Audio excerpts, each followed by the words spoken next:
Amigas y amigos del canal del Congreso, bienvenidos a una edición más de su programa En el Tintero. En esta ocasión tengo un invitado de lujo para hablar de un tema de toda actualidad, la Ley de Telecomunicaciones y Radiodifusión, y me acompaña ni más ni menos que el senador Javier Corral, quien no necesita mayor presentación, pero por supuesto gobernador de su estado en su momento, senador de la República, presidente de la Comisión de Justicia.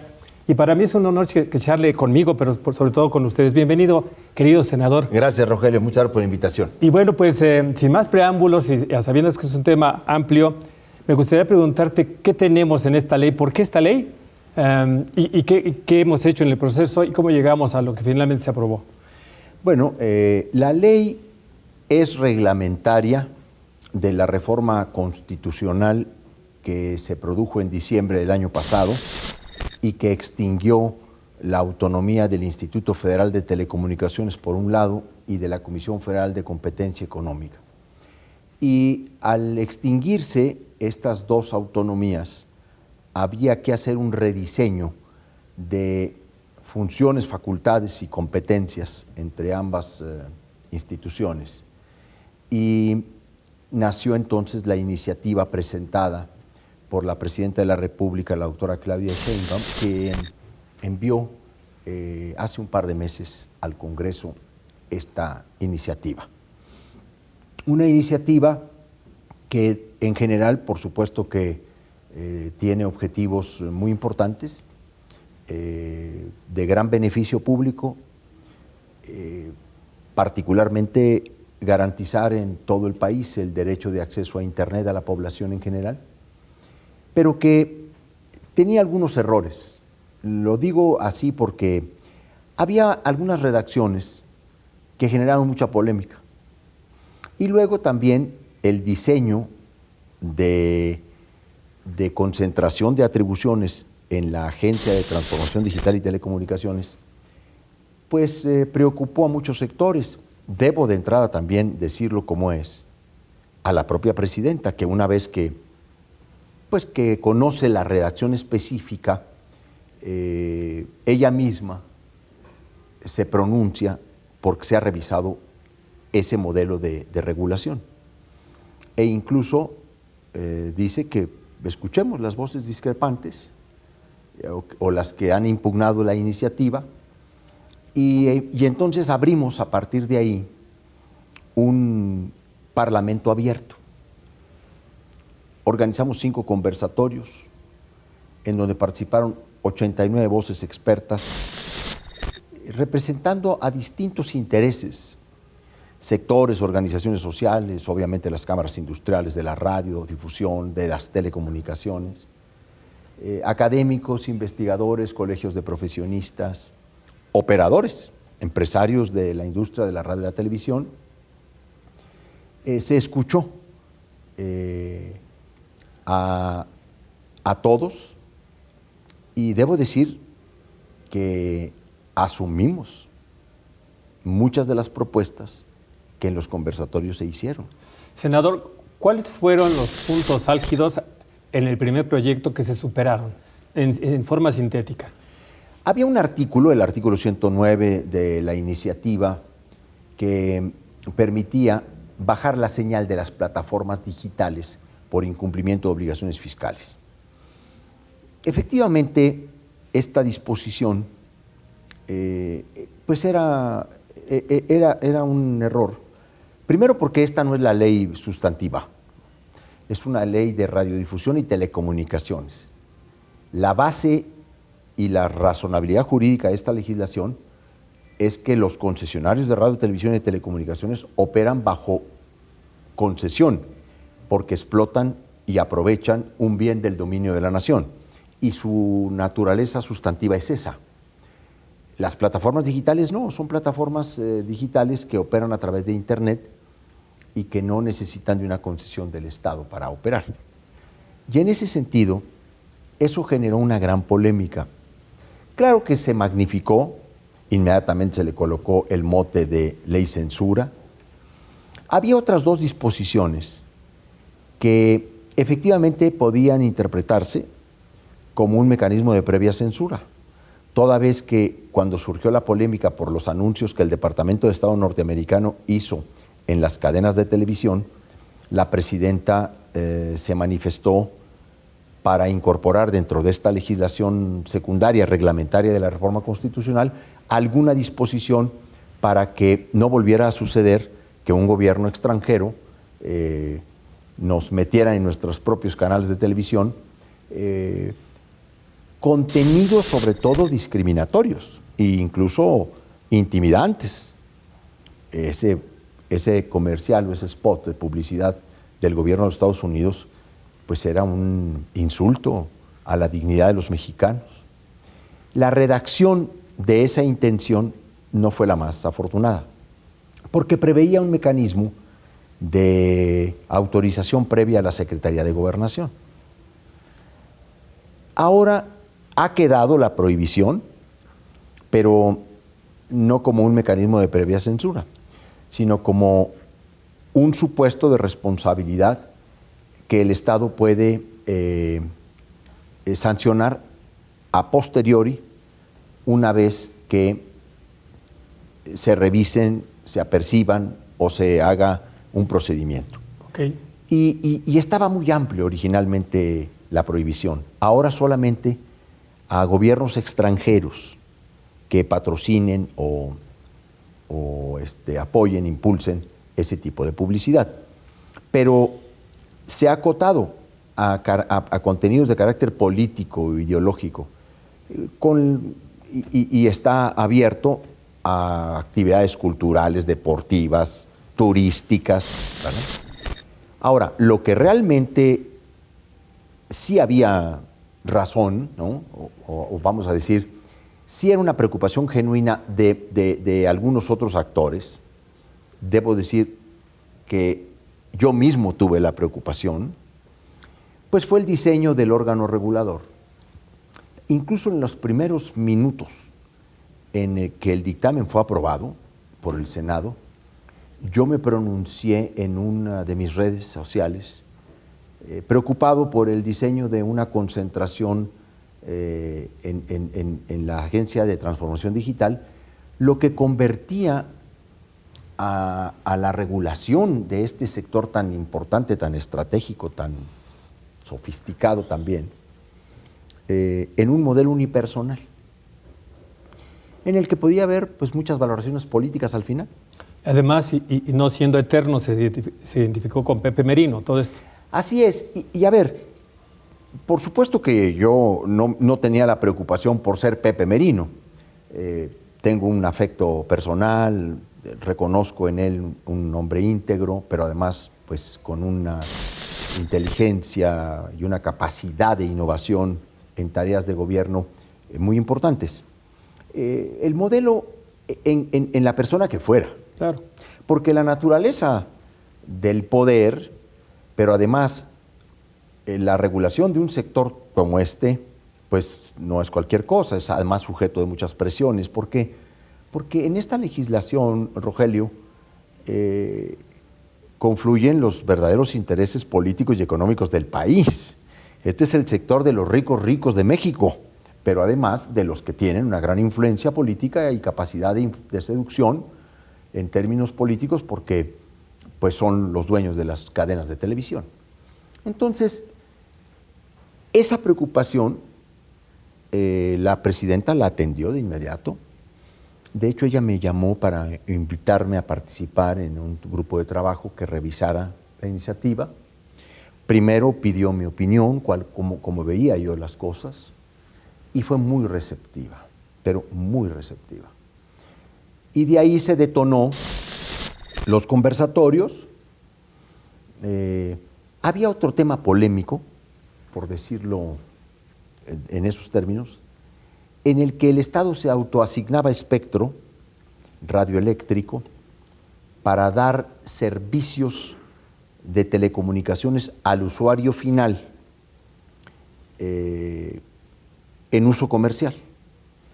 Y entonces pues, se advertía que una disposición así podría violentar los acuerdos que México ha celebrado en tratados comerciales con otros países, particularmente Estados Unidos y Canadá, de alguna manera alterando la neutralidad de la competencia.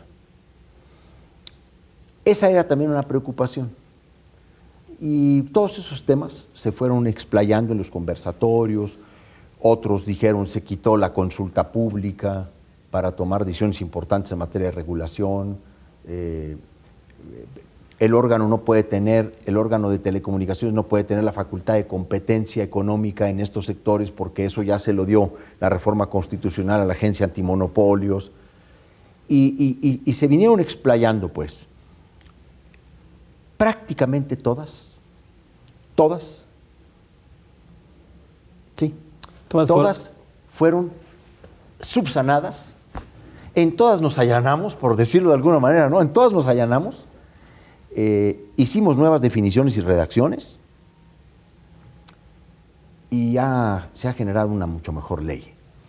Ahora, eso en cuanto a lo que fueron las preocupaciones, ¿no?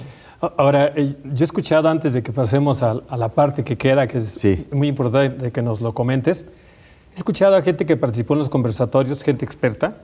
Clara Luz Álvarez, una tratadista, una Sí. experta en telecomunicaciones y radiodifusión, y ha dicho que se escuchó. Han dicho personas incluso que no son políticamente afines al gobierno, Sí. han dicho que se escuchó. Se ve una, digamos, una conformidad general, nunca será 100%. Y esa es una gran virtud que ustedes lograron. La verdad es que recogimos alrededor de 40 propuestas de los conversatorios que están traducidas en la ley, están redactadas en la ley. Y digo 40 temas, no 40 artículos, porque un tema que entró completito, pues fue una definición importante en materia de accesibilidad y todo lo que tiene que ver para atender la discapacidad, Claro. que significan varios artículos. Entonces, sí, yo he escuchado y he leído textos muy interesantes. Leí también a Irene Levy, Sí, también.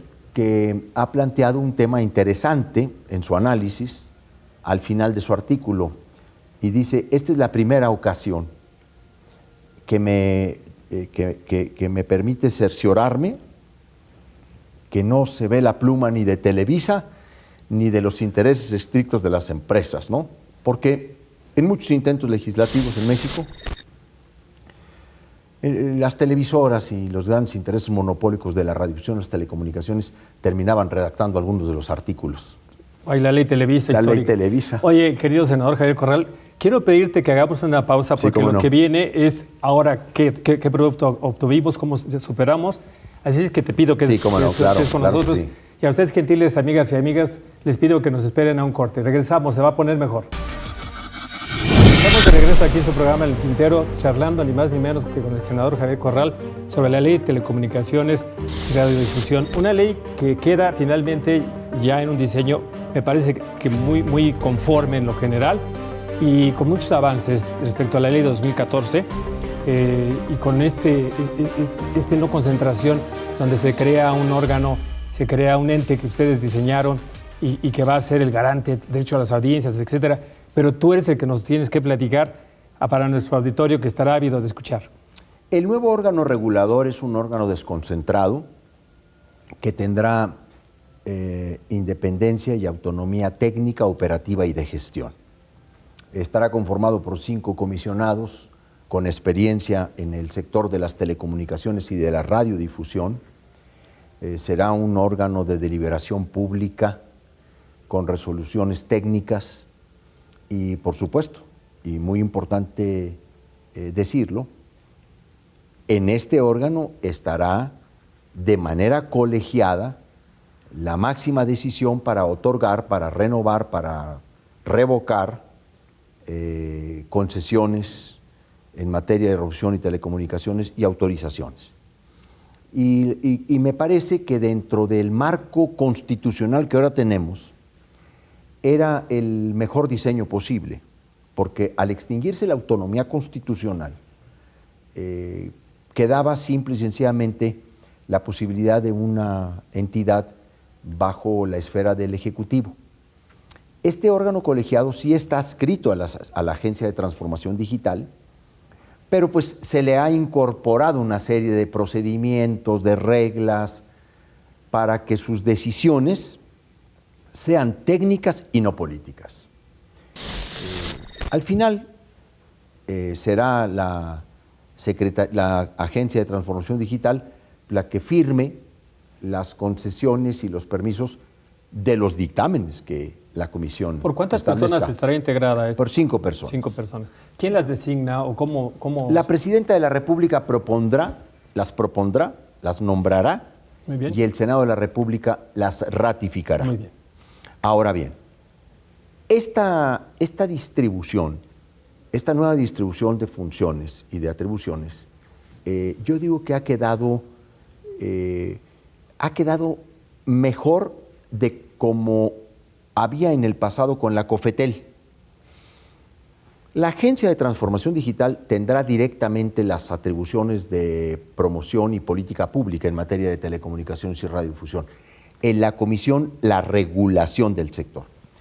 Pero todo lo que tiene que ver con competencia económica, y en este tema es fundamental decir, la facultad de declarar a un agente económico preponderante, que son aquellos que ejercen un poder sustancial en un mercado determinado, lo hará la Agencia Antimonopolios, no la Comisión Reguladora.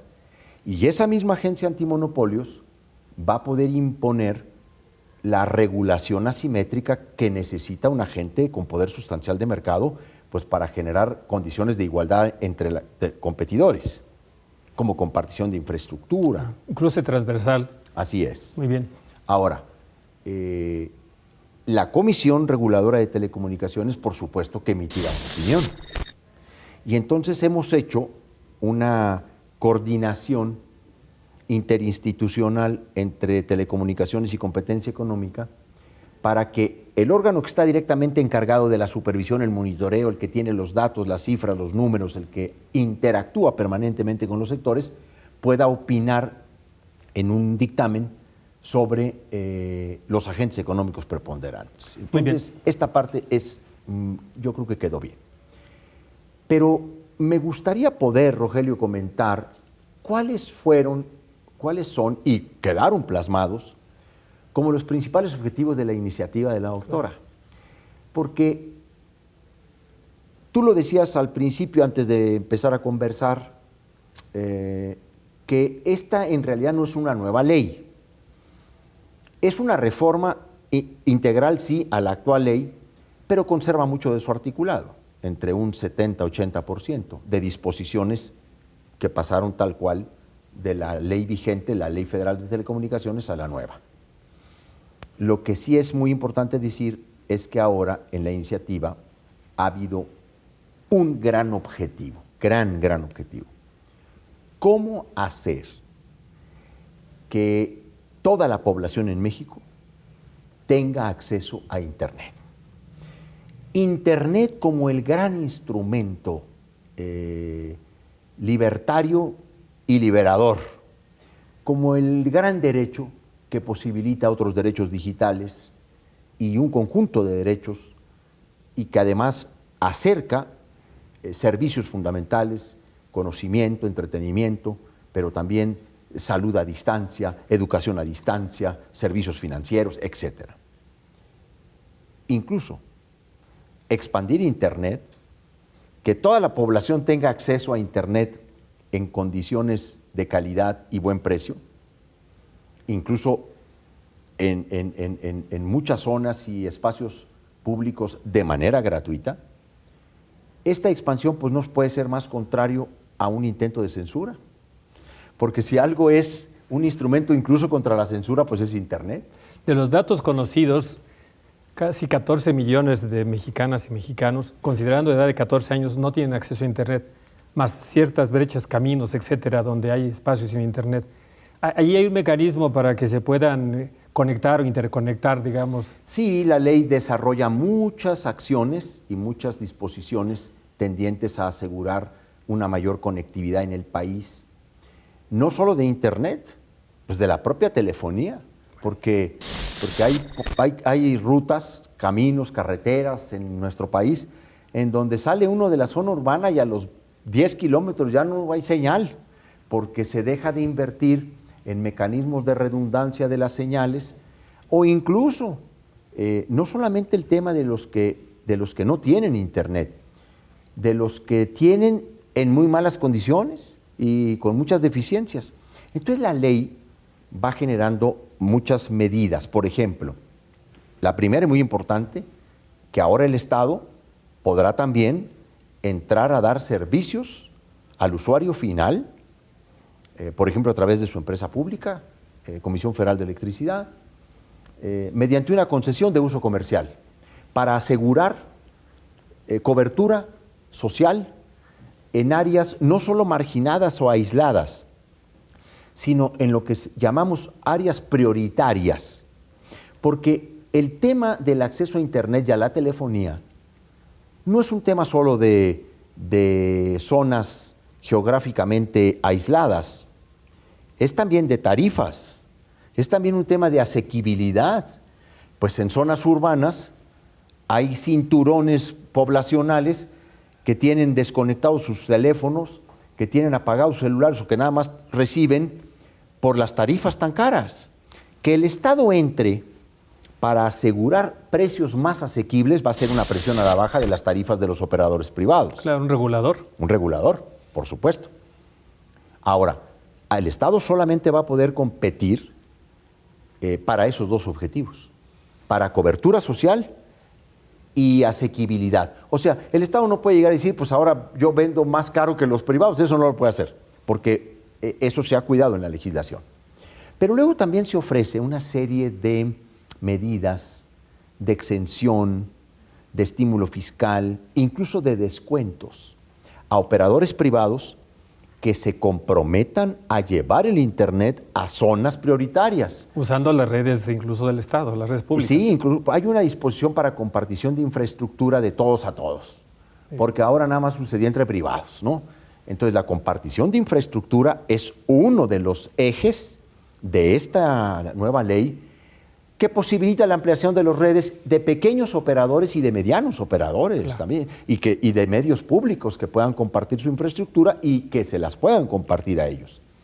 El tema de los descuentos fue muy importante.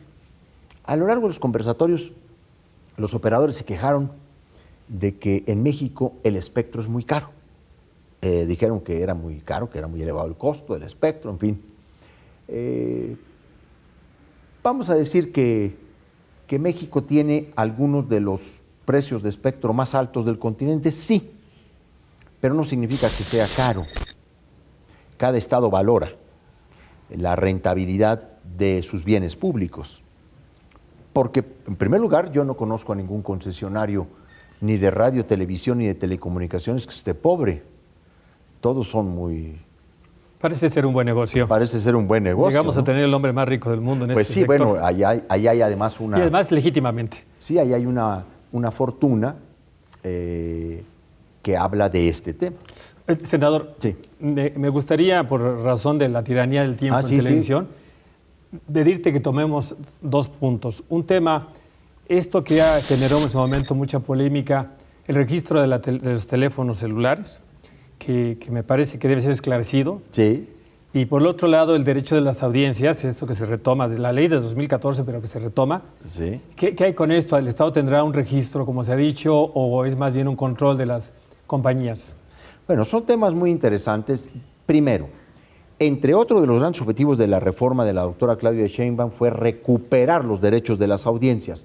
¿Y por qué digo recuperar? Porque efectivamente en el 2014 ganamos esa batalla en la legislación y se incorporó a la ley un conjunto de derechos de las audiencias en materia de radiodifusión y un conjunto de derechos de los usuarios en materia de telecomunicaciones. Pero los derechos de las audiencias fueron embatidas y en el 2017 hubo una reforma promovida por senadores del PAN y del PRI que echaron abajo esos derechos, la figura del defensor de audiencias e incluso uno de los artículos más importantes con el que se garantiza el cumplimiento de los derechos de las audiencias, que es la atribución del Estado para suspender precautoriamente transmisiones de algún programa o segmento de programa que viole los derechos de las audiencias. Bueno, todo esto había sido quitado en el 2017 y la doctora lo incorporó en su iniciativa y ahora ha quedado todavía más reforzado, no solamente porque se recuperan cada uno de esos derechos, sino porque se fortalece la figura del defensor. ¿Y con la telefonía qué pasa?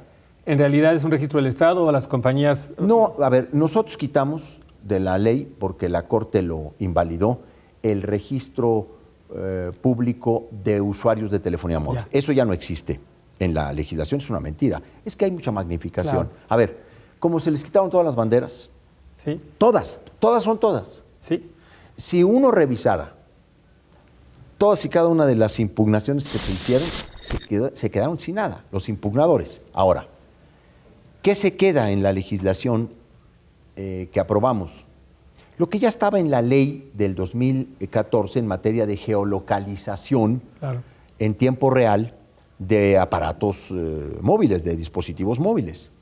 Esta es una disposición que no es ilimitada, que no es omnímoda, como se ha dicho, está sujeta a control judicial, Claro. aunque posterior y 48 horas después, y también fue validada por la Suprema Corte de Justicia de la Nación.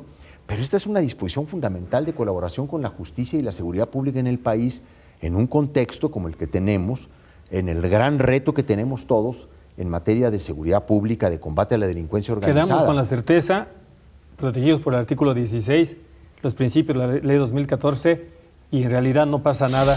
Estamos protegidas las y los mexicanos, los usuarios. Senador Javier Corral, quiero decirte que nos ha faltado tiempo. Sí. Bueno, me ha faltado tiempo a No mí, pasa. a nuestros auditorios para escucharte. Te comprometería para una segunda ronda, quizá, para que nos expliques mucho gusto. detalles. Por ahora, nuestro tiempo ha terminado y te agradezco enormemente No, Rogelio, que hayas estado muchas con gracias. nosotros. Nuevamente te agradezco en nombre de nuestro auditorio. Gracias, Que hayas muchas charlado con gracias. nosotros. Y a ustedes, gentiles amigas y amigos, les agradezco el favor su atención. Hasta la próxima edición.